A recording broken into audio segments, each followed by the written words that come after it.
if there's an elephant in the room, Yeah. you have to deal with it before you can deal with, the elephants on the page.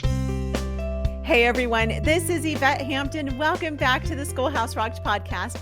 I am so excited to have you with me today. This is part of our homeschool survival series.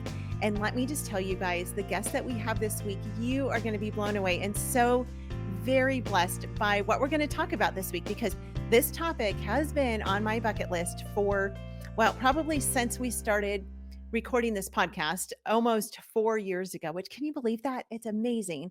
God is so faithful. And so we are going to talk this week with Tyler Hogan. He is the author of Demystifying Learning Styles. And so I told you guys at the very beginning of this series that we were going to talk about learning styles and we're going to just dissect this whole idea of how our kids learn and what we need to know about that and how we can implement that in our homeschooling.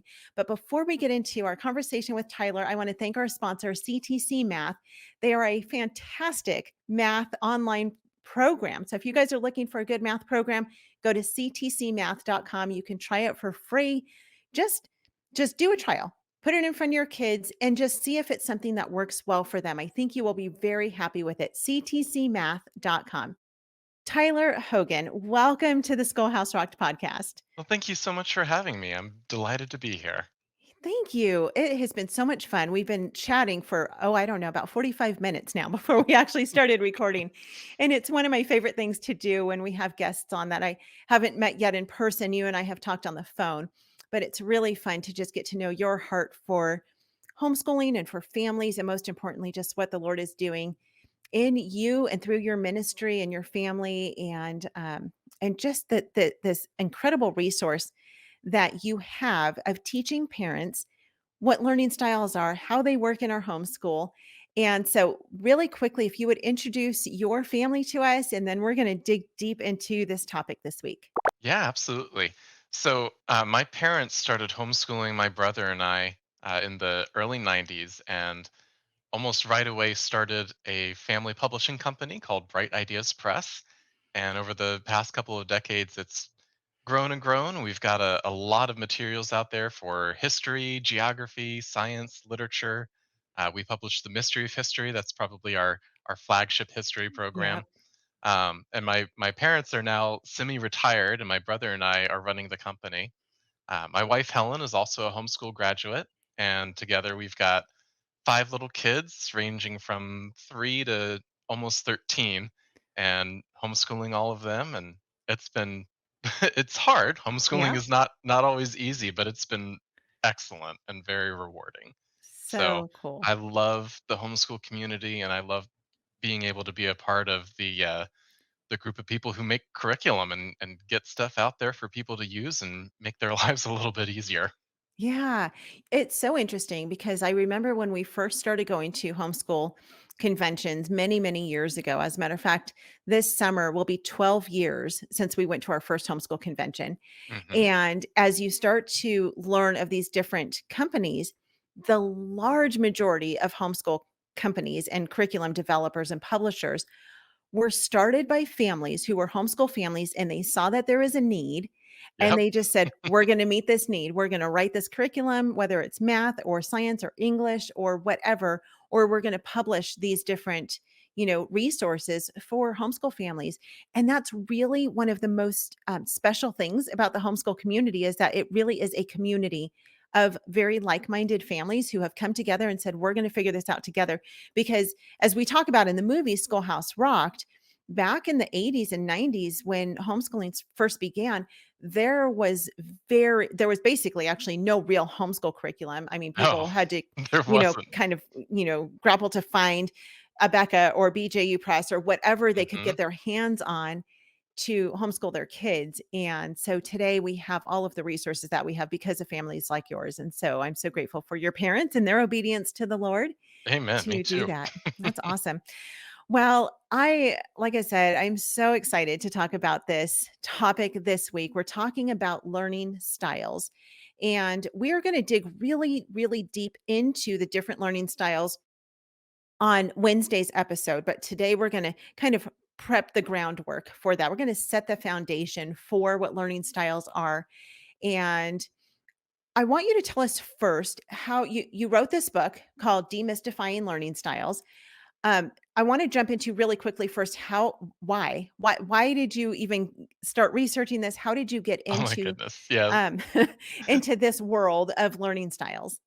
So as a curriculum publisher, I felt like I had a duty, an obligation to understand the topic well enough to make good curriculum. And because our curriculum is designed to be used by whole families rather than just a single student at a time, we have to make sure that we're teaching to all the different learning styles that are out there. So, in an effort to make our curriculum easier to use and cast a wide net for as many kids as possible, I wanted to make sure that we had, as a company, a solid understanding of the most recent accurate, up to date, and practical research on the topic. So I started digging in and realizing more and more, there's so much academic literature on this topic, and the first half almost completely contradicts the second half. And there's Yep. so many voices and so many theories and so many models that it was just completely inaccessible for somebody whose job it wasn't to Yeah. wade through all this material. So the book was my desire to uh, just wade through all that material for people and Mhm. distill the stuff that was accurate and useful and practical into one easy, quick to read, and hopefully enjoyable book. So that was my goal, because there's just so much out there, and there's so many myths, and there's so many books that are highly recommended but are now very outdated, and models that aren't used anymore that still get promoted because that's what people learned a long time ago, and it's a mess. So Yeah. I wanted to try and cut through all of that mess and deliver something that would be helpful and clarifying and let families breathe a sigh of relief and feel like, "Oh, okay, this makes sense. I can do this. It's not gonna be that hard." Yes. It was funny as you and I were talking before we started recording, you were talking about research and how you enjoy researching things. And I said, that's great because I'm the complete opposite. I actually do not enjoy researching things. I want people to spoon feed me things. I just do. I don't like to research, Mhm. like if I'm going to go on a vacation, I don't want to sit down for 3 days and research all the places to go and all the things to do. Literally, I want to go to the hotel and I want the concierge or the front desk manager to say, "Here are the places you should go. That'll be really fun for you." And, here's the map to get there. Like I do not enjoy research very much at all. And so I'm so grateful for people like you who do this. And, for those who are listening to us and you're like, what in the world are learning styles? Can you give us a very, very brief description? And I'm talking like a third grader description of what a learning style is. Because when I first started homeschooling, just like I didn't understand teaching styles, I didn't really understand learning styles either. Because as students, we go into the classroom and we just learn as our teachers teach us.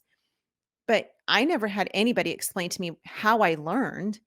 And Mhm. so, can you give us a very brief description? And then, like I said, on Wednesday, we're going to start diving really deeply into this, but just give us a glimpse of what the learning styles are. Absolutely. So when we talk about learning styles, what we're talking about is how do our brains make memories? How can we take new information and hold onto it and use it? And also, what kinds of things make us like doing that as opposed to just having to do that? Yeah. So, when we talk about learning styles, we talk about how do we form memories and what can get in the way of forming memories. We talk about motivation and how we can either motivate or demotivate our students. And then we also talk about what does growth look like? What are the goals when we're learning, and how do we know if we're achieving them? Mhm. So just base the very third grade description is a learning style is the way we take in new information. Right. Okay. And And some of that is consistent. Everybody takes in information the same way, right. to a certain degree, but then everybody's also a little bit different and has their own unique style of how they like to take in information. And so you have to spend a little bit of time looking at what's common to everybody and what's unique to each student. Yeah. So the 3 basic learning styles would be auditory, visual, and kinesthetic, correct? So yeah, we call those learning modalities. Okay. So there's actually, I think I said before, there's different models of learning styles, Okay. and some of them have to do with your learning environment, like where do you study and learn best. Mhm. Some of them have to do with how you like your material presented to you, and that's where the modalities come in. Gotcha. Okay. Some of them have to do with what parts of your brain are being activated at different times, and that would be like the theory of multiple intelligences. So the most commonly referenced ones are the modalities, those Okay. visual, auditory, kinesthetic, and some people also include reading and writing as a separate modality. Oh, okay. Interesting. Okay. Well, we'll talk more about that too. Let's take a quick break. We'll be right back. What we do at IEW is break through the noise of the grammar and the writing prompts, and we say, this is what you do, step by step. And I've witnessed it over and over again, both watching Andrew teach and hearing from parents, this is the best writing program. We've made it so easy and made it really affordable. So any mom can teach writing to their children using our course, and we guarantee it. To try 3 weeks of free lessons, visit IEW.com. We are back with Tyler Hogan. You were talking about we're talking about demystifying learning styles, right? And so we're talking. You mentioned memory and concentration. So let's talk on that topic for just a little bit. What does it take to make a memory? I mean, that's something that, of course, as we're teaching our kids, the whole purpose is for them to remember the things that we're teaching them. And man, Exactly. I think about my education growing up, and there are some things that I remember, but very little.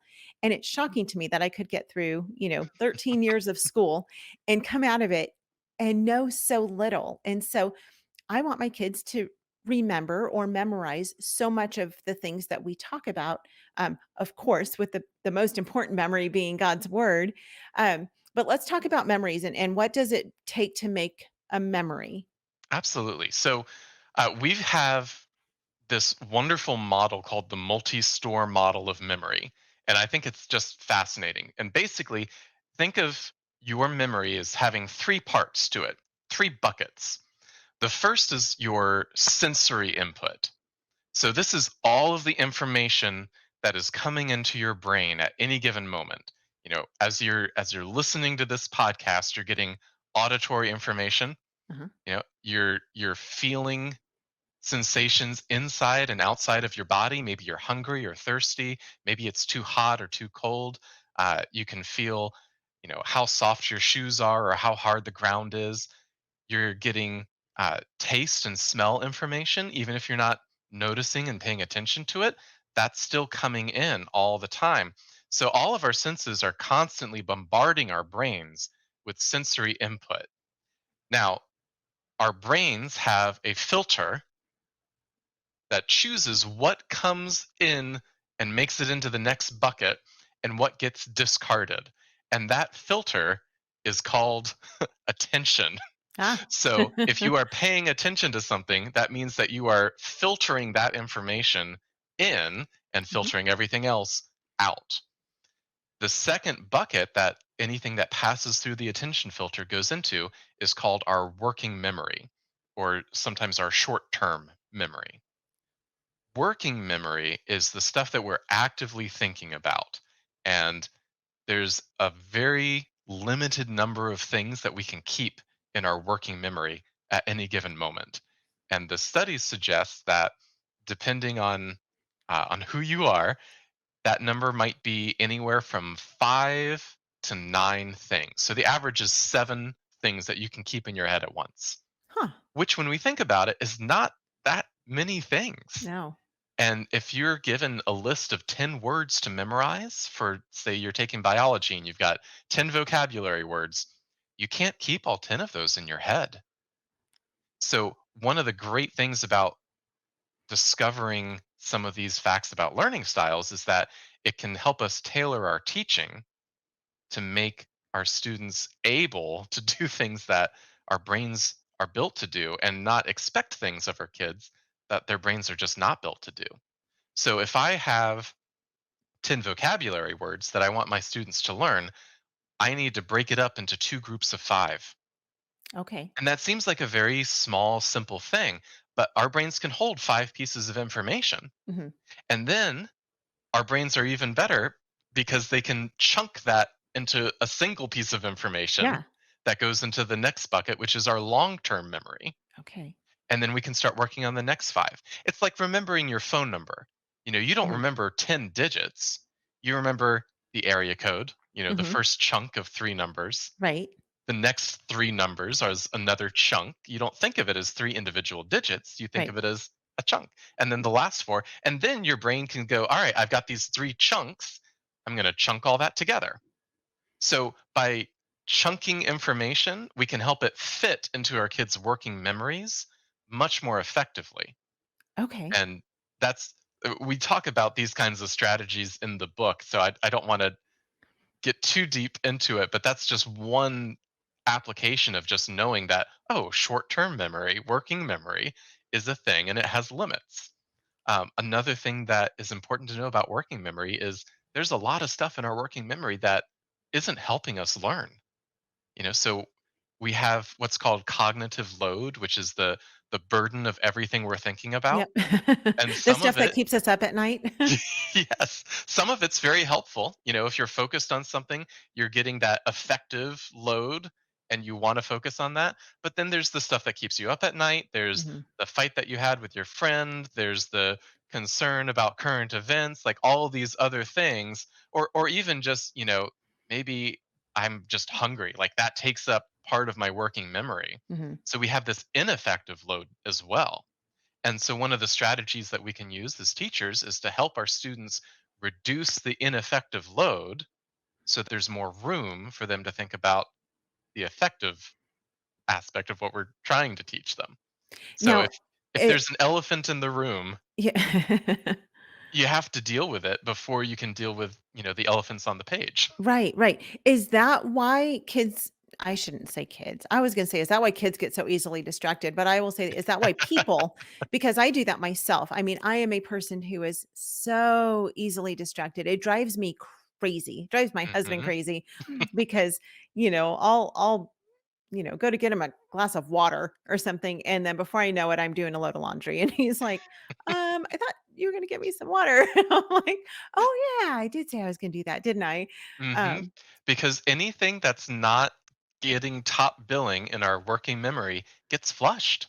right, As soon as you put something new in, something else goes out. And it either goes into long term memory, which is what we want, right, or we just lose it because it's not important to keep. right. So, how do we balance the 2? I mean, that's really the question then, because now we know that that happens and that's how our brains function, but how do we balance those things? So I think one of the best things we can do when we're trying to teach our kids is make sure that the time that we spend teaching is protected. And by protected, I mean there's not a lot of distractions. Mhm. We don't have a lot of other things going on in our own minds. If we focus ourselves, that sets a good example. We turn off our phones, like all the things that they tell you to Right, do in movie theaters or at right. church. Yeah. Do that at your lessons as well. Um, Consider the environment that your students are working in. Some kids don't work well if Mhm. there's noise because that becomes distraction, and their attention filter Yeah. has holes in it that just lets noise in.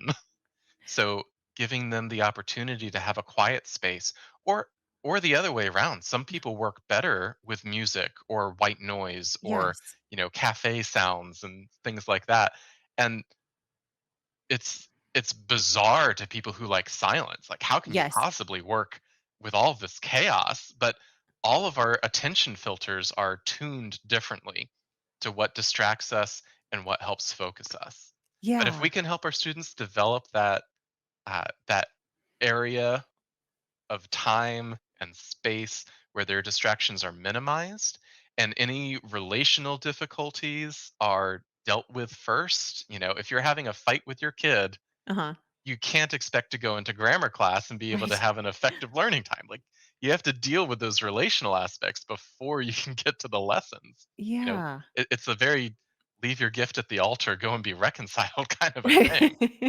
Um, and then also, so protecting the time, protecting Mhm. the space, protecting the heart, and also just dealing with basic bodily needs. If your kid says, "Hey, I really need to go use the bathroom before class," let them. I mean, some people get really uptight about, well, no, you should have done that beforehand.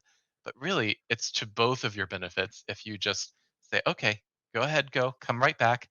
Or if your kid is hungry, let them have a snack. Mhm. Not something that's going to spoil lunch, but Yeah. meet those needs because otherwise it's going to take up space in their working memory. And we Yeah. don't want that. A Oh, lot of it's just practicing compassion. sure, sure. It's practicing compassion, but it's also understanding our kids. And this is such a blessing when it comes to homeschooling because no classroom is ever going to be set up. No teacher can cater this Hmm. learning environment to each individual child. It's No. impossible. And it's hard for parents to do as well, especially if you have multiple kids. But I appreciate that Mm. you talked about, just the different learning environments. This was something that was so bizarre to me when Garrett and I first got married. I'm the I need total silence whenever if I have anything that I have to concentrate on, I mean, silent, like to the point where sometimes I will have to put in earplugs because even the sound of the dishwasher or the ice machine making No, ice or yeah, whatever absolutely. is distracting to me. And so I will put in earplugs or headphones or something to where I have just total silence and then I can just be alone with my thoughts and I can concentrate and focus on what I need to concentrate on. Garrett is the complete opposite. He got through college by listening to rock music on his headphones while he would write papers, and I was like, "How in the world can you write a paper and listen to music at the same time?" And he said, "I can't write a paper if I don't listen to music." And I'm talking loud, not I mean, not like, heavy metal, but he would listen to loud music, Yeah. and that's just how his brain works, and I'm so thankful that the Lord helped me to see that early in our marriage because we have a daughter who's the same way. She needs to listen to music. She needs to have something else coming into her ears in order to Mhm. concentrate. But had I not known that about him, I would be the mom, thinking of my traditional school upbringing, who would Yep. be like, "You need to sit quietly at your desk with no noise whatsoever, no distractions, and do your work. Go." And she would probably sit there and just stare at her paper and not be able to accomplish anything.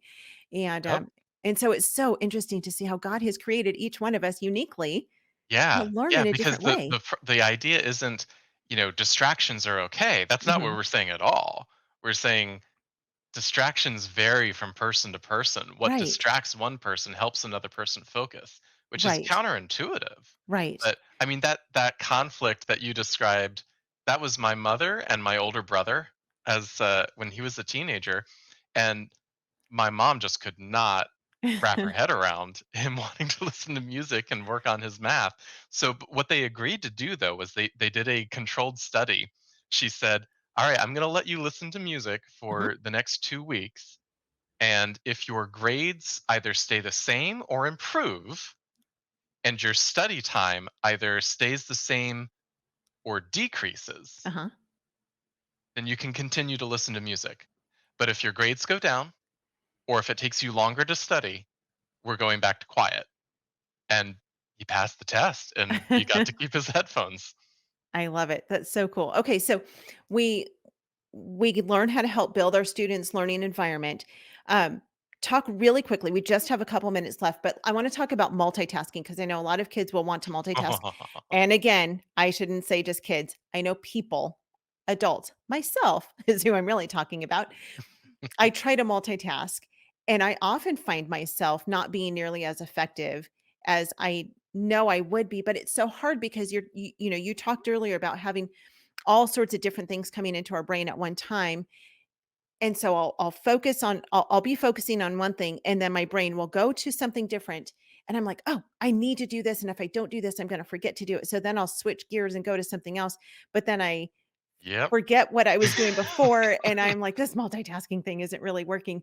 Talk about multitasking for a little bit. So our brains are not designed to multitask. You said it perfectly. You switch Yeah. from one task to another task. And what happens is when we switch back and forth and back and forth and back and forth, it takes time to drop one set of working memory items, Hmm. put it into long-term storage, pull out another set from long-term storage, put that into working memory, work with that for a little while, and then when you want to switch again, it's all right, take this, file it away, pull out another file folder, bring it up, Yeah. open it up, look inside. Like that takes a lot of mental power, Right. and it's an inefficiency. Now, that's true whether it's, trying to study two things at once, trying to get two chores done at once, or trying to read a book with your phone next to you and your Hmm. notifications keep dinging. Yep. Like it doesn't matter what the task is, and it doesn't have to be work.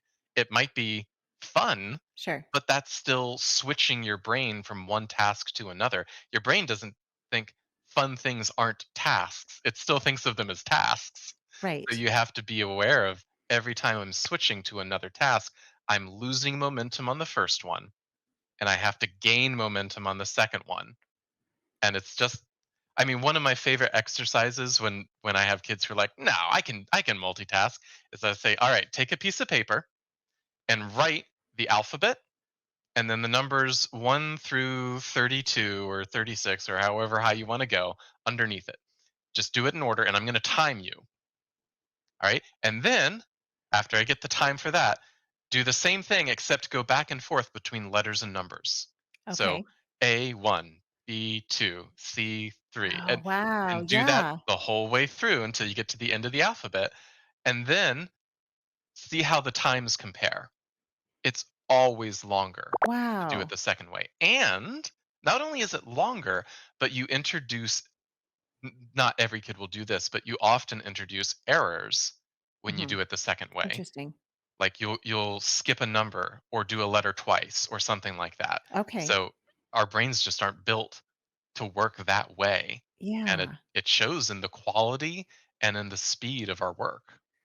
So, okay, I have 2 questions that I'm thinking about. I'll ask the first one first. How do we then teach our kids to stay focused just on one single thing at a time and not try to multitask? Answer that one, and then I'll ask you my second question. Okay. Well, one of them is to one way to teach them that would be to give them that little test and let them see for themselves. Okay. And the other thing is, this isn't a hill that I would die on. If Mhm. I've got, if my teenager wants to study and do something else at the same time, and she's got all the time in the world, I'm not gonna be a bear about it. If Sure. she wants to waste some time doing that, that's her time. It's not hurting anybody. Yeah. So it's something that I want her to be aware of, so she's making an informed decision about how she Mhm. spends her time. But she'll pick up quickly. Oh, I could have gotten this done in Half the half the time. time. Yeah. And as soon as she realizes that, that's motivation to not do it any other way. Right. Once you experience focus, distraction feels bad. Yeah. Okay, I lied. I have another question. So I have 2 more now. I just added one as you were saying that. Um, as we're Well, thinking and don't let me about forget, we need to go back to how to get something from short term into long term memory, because that's also Oh, really okay. crucial. Oh, see, I forgot. Okay. Well, okay, let's go back to that really quickly. And Okay. All well, right. So see now I'm trying to multitask and switching back and forth. I'm proving right now your points that you're making. Alright, well, so I'll try and do this quickly so we can get back to your questions. Okay, But sure. information moves from our working memories into our long-term memory by having a dialogue with information that we already know. So unless you're a baby, your mind is not a blank slate. And if I'm learning a new piece of information, what my brain cells are doing is they're going to the great filing cabinet that is my mind, Uh-huh. that my long-term memory, and it's finding a file folder that seems to be in the right category. Mhm. And it's going to bring that out, open it up, and stick the new piece of information in that file. Okay. So that file is my prior knowledge, and whatever's in my working memory has to access that file folder in order to add something new to it. So what that means for us as teachers is that one thing that's really helpful with every lesson is to begin with a little bit of review. You know, Ah, last time we yep. talked about this, this, and this. That helps kids bring that file folder Mhm. out of their long term memory so that they can start to work with it and interact with it. Or even, it doesn't necessarily have to be reviewing a past lesson. Maybe it's reviewing a similar experience that the student has had or a similar emotion. So asking a question like, have you ever felt like you just had no control of your life? Well, somebody else had that same feeling. And today we're going to learn about Oedipus Rex and that whole cycle of Greek tragedy. So, but that connection of feeling like you're out of control and helpless Mhm. becomes the hook that you hang new information on. The Okay. feeling becomes the prior knowledge. So even if they know nothing about Greek tragedy, they have an emotional prior knowledge that they can build information onto that. So whether you're reviewing past material or just helping them form a stronger memory or a connection with something that they already know, that makes it 10 times easier to actually make things connect from short-term working memory to the long-term memory. Okay. Wow. Okay, we are way over, but I'm just gonna ask these last 2 questions, and that's okay. We rarely go over like this, but this is so important, this information, and this is so fascinating to me. So, we're gonna go back to multitasking Okay. again, because I had 2 more questions on that as you were talking about it. My first question is, as you were talking about kids multitasking and giving them that quiz, I know oftentimes for kids, if I just want to make sure that we make it clear what multitasking is because for my girls, I know if we're doing read alouds, which we do a lot of read alouds in our family. As a matter of fact, you mentioned the Mystery of History. My girls listen to the Mystery of History audio version Mhm. and they love listening to Linda Hobar read the books to them. Yes, she's And great. but Love she is her. great. But I read to my girls a lot, even my 16-year-old. It's so much fun. We've always done it through, their entire homeschool life. And so usually, almost always as I'm reading to them, they are doing something else with their hands. They're drawing, they're building. Usually my older one is Mhm. drawing. They're doing something to keep their hands busy. That's different than multitasking, right? That's very different than multitasking. In Okay. fact, we'll talk a little bit this about this when we get to the kinesthetic learning style on Okay. Wednesday, because one of the big things for kinesthetic learners is that they have to be moving Mhm. in order to learn. That's Okay. so important for them. And I don't have data to back this up, but my theory is that you know how we talked about everybody has an attention filter that's kind of tuned differently. I Yes. think a lot of kinesthetic learners are so attuned to their body's need to move Uh-huh. that when their Right. muscles are just sitting there not doing anything, that becomes their distraction. Yes. And that feeling of I'm antsy because Mhm. I can't move and I really want to move right now, Yes. that winds up taking so much of their working memory Right. that there's no room for anything else. Yeah. And that's why you see so many kids just dying fidgeting out of boredom and not paying attention is because they're so distracted by their own body. Yeah. So, I mean, I've had a lot of experiences with kinesthetic learners and I feel so bad for them because school is not built for them. Oh, no, it's not. It's I sit I still know in your desk and be quiet. Yeah, it doesn't Yeah. it doesn't work for everybody like that. So I know people who, they'll take their homework and they'll pace while they read. Mhm. Or I know one family who got their daughter a treadmill and she just walks on the treadmill while she does Yeah. her studying. Her assignment is on a clipboard so she can still write on it. Oh, that's And awesome. that's just necessary, you Yeah. know? Or That's take a great. break every 2 minutes and let them do a couple laps around the coffee table. Yep. Like Yep. that sort of thing is important because that's when you're fidgeting, doing something with your hands, that's actually holding distractions at bay Gotcha. rather than causing a multitasking distraction. Yeah. Great. Okay, that's perfect. I wanted to clarify that because I don't want moms to come away from this episode and think, oh, my kids need to sit still so that they're not multitasking while I'm reading to them or while they're doing something else. And then No, one but they more probably question. need to not be playing video games. Yeah, no, no, no, no. That we don't want to Legos do. maybe, Minecraft not so much. Yeah. Okay, just one last question. If you can maybe give a brief answer on this, as we're talking about multitasking and how that really is distracting to us, how as adult, and I want to speak specifically to the mom who has multiple kids, multiple ages, and she's trying to teach her 12-year-old, you know, grammar or science or something, and she's got a 3-year-old at her feet. It's impossible for that mom when she's got multiple kids to stay focused on one child doing one thing. Moms have to multitask. So how can we as moms and dads who have many things pulling for our attention at the same time, how can we stay focused and concentrate on what is most important in that moment?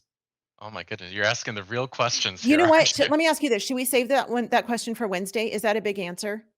Um, I'll try and do a brief version, and then we can we can dive in more Okay. Wednesday if you want. But I mean, you're describing my family. We've got 5 kids, and that is exactly what happens to my wife every day. You know, the 3-year-old is always wanting attention in the middle of lesson time. Um, Couple things that have worked well for us. Sometimes you take one kid and put them in charge of babysitting another so that you can focus on the third. Mhm. That's been helpful for us. Um, Obviously, there's limits to that. Another thing that you can do is give them an activity that's going to occupy them for a while. You know, my littlest one can play with Play-Doh for a long time before she realizes that she wants to do something else. Uh-huh. And every kid's going to have their different thing, Sure. and it's okay to even use a digital babysitter if you need to, Yeah. so that you can have that time to get those lessons done. Another strategy would be to make the younger student a part of the lesson. We have a cat named Hevel, and she can either be a terrible distraction or she can be the object lesson. And when Helen uses the cat, you know, to explain zoology terms, Uh-huh. or to, you know, we put a box on the table and we put the cat in the box and next to the box and through the box, and like Uh-huh. that becomes our preposition study. Prepositions, So yeah. we take those distractions and we incorporate them. And Okay. because that kind of thing is funny, Uh-huh. then we have the added benefit of not only are we putting this information into the file folder labeled grammar, Mhm. we're also putting it into funny memories that we made with mom or Gotcha. funny things about the cat. And we love taking out that folder. Like that Yeah. gets used a lot. So the more sensory connections you can build with prior knowledge, even taking what would otherwise be a distraction and turning it into an object lesson. And Gotcha. obviously you can't do that every single Sure. time, but when you can, Yeah. that creates a really sticky memory that helps with focus instead of detracting from Sure. focus. Okay, that's great. Great stuff. All right. Well, we have gone way, way over time, I'm but that's so okay. sorry. No, oh, don't be sorry. I keep asking the questions. Um, but we just have there's so much to talk about with this. We could There's probably so do much to 3 this. weeks on this specific topic, but it's so important, and I really want parents to understand the importance of knowing how our kids learn and being able to adapt our homeschool to teach them and allow them to learn the way that God created them to learn. So, Tyler, thank you so much for joining us today. We will be back on Wednesday. We're going to dig deeper into learning modalities and learning styles, and I'm really excited about that as well. If you guys have not yet watched Schoolhouse Rocked, the Homeschool Revolution, go to schoolhouserocked.com. You can stream it. You can get it on DVD. Hold a party at your house, invite your friends over, pop some popcorn, throw some hot tamales or M&Ms in the popcorn. You will thank me for that because that's the best way to eat popcorn.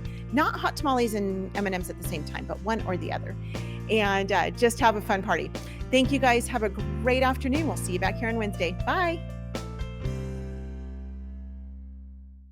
Well, first of all, I think the quality of education has steadily deteriorated in America. Tell me about your education, if you don't mind telling us about. So I was a military kid. I went to a bunch of public schools, and I would say my education is pretty mediocre. My math and science skills are like pretty low, probably like based on, I don't know if it's like lower than average, but like what's that saying, you know? I'd say like overwhelmingly meh. From your perspective, how do you think the public schools in America are doing? Not great. I think mostly public schools about indoctrination right now. I know that standardization, the increase in that, has caused a lot of teachers to sort of lose their passion. I taught kindergarten in a traditional public school, and the curriculum with the mandated testing has changed so much. There's really no time for play, socialization. It's just like numbers, alphabet, words, phonics. I have been in situations where parents are trying to help third graders with their homework, and they can't do it because it doesn't make sense. We find that the student will say, well, if I don't do it, the way my teacher said, then it doesn't matter if I had the right answer. Right. It's wrong. We grow up in a system, typically, that we think that we need somebody up at a blackboard writing it down and us taking, like there's a standard protocol to learning. And I think that that's stifling. It certainly stifled me when I was in school. I, for one, was a child who was pretty much always just painfully bored in school. I just remember most of school was about how to survive this excruciating boredom and staying in one spot, and you couldn't work ahead, you couldn't do anything other than what everybody else was doing. For me, real life started when school ended. I did not enjoy learning, and I was dissuaded from writing because I was told I was math and science, and I did love math and science, and now I'm an author. Mm-hmm. So go figure. So what do you think the solution is?